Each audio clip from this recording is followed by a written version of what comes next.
Assalamualaikum warahmatullahi wabarakatuh. Perkenalkan, nama saya Adilman Maulana dengan nomor NIM 202101301669. Di sini saya akan mempresentasikan tentang ilmu hayat penumbuh bumi. Yang pertama, fenomena perubahan kesuburan dan populasi yang terjadi secara global dan teori-teori kependudukan. Yang pertama, teori-teori kependudukan. Menurut Malthus adalah orang yang pertama mengemukakan tentang penduduk. Dalam Essay on Population, Malthus beranggapan bahwa bahan makanan penting untuk kelangsungan hidup. Nafsu manusia tak dapat ditahan dan pertumbuhan penduduk jauh lebih cepat dari bahan makanan. Teori Malthus jelas menekan tentang pentingnya keseimbangan pertambahan jumlah penduduk menurut deret ukur terhadap persediaan bahan makanan menurut deret hitung. Yang selanjutnya, menurut pendapatnya, faktor pencegah dari keseimbangan penduduk dan manusia antara lain perspektif cek, penundaan perkawinan, pengendalian hawa nafsu, dan pantangan kawin. Positif cek, berencana alam, wabah penyakit, kejahatan, dan peperangan. Robert Malthus ini mengumpulkan beberapa pendapat tentang kependudukan, yaitu penduduk seperti juga tumbuhan dan binatang. Apabila tidak ada pembatasan akan berkembang biak dengan sangat cepat dan memenuhi dengan cepat beberapa bagian dari permukaan bumi. Yang kedua, manusia untuk hidup memerlukan bahan makanan, sedangkan laju pertumbuhan makanan jauh lebih lambat dibandingkan dengan laju pertumbuhan penduduk. Menurut aliran ini, pembatasan penduduk dapat dilakukan dengan preventive checks, pengekangan diri. Yang pertama, moral restraint, pengekapan diri, mengekang nafsu seks. Yang kedua, tunda kawin. Dan yang selanjutnya, vice and kejahatan. Yang pertama, pengguguran kandungan, dan yang kedua, homoseksual.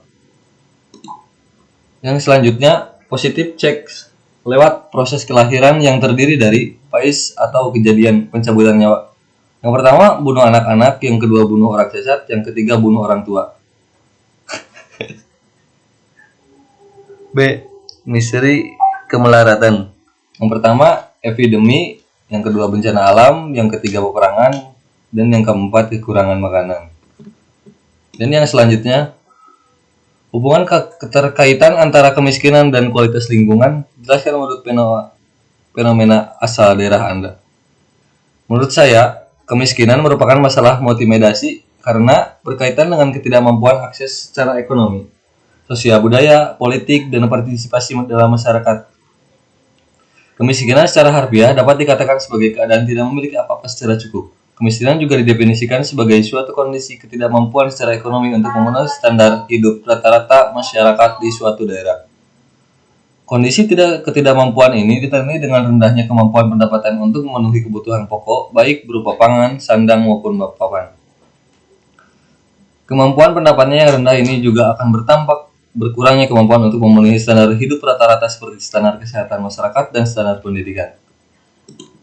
Cara mengatasi kemiskinan yaitu dengan mengupdate-nya data penduduk, yang kedua integrasi penyaluran bansos, yang ketiga subsidi administrasi price, yang keempat insentif di bidang pertanian, peternakan, dan perikanan, dan yang sebagainya. Dan yang selanjutnya, mengapa hewan besar dan ganas itu langka? Apa katanya dengan piramida makanan? Menurut saya, pada ekosistem yang mantap jumlah produsen lebih besar daripada konsumen. Apabila dirinci lebih lanjut sebagai berikut. Jumlah produsen lebih besar daripada konsumen A, konsumen 1 lebih besar daripada konsumen 2, dan konsumen 2 lebih besar daripada konsumen 3. Demikian seterusnya. Dan Anda bisa lihat gambar yang di samping ini.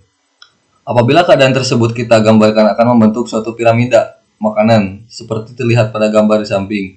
Piramida makanan yaitu tingkatan organisasi makhluk hidup yang didasarkan atas hubungan makan-memakan. Sekian presentasi dari saya. Wassalamualaikum warahmatullahi wabarakatuh.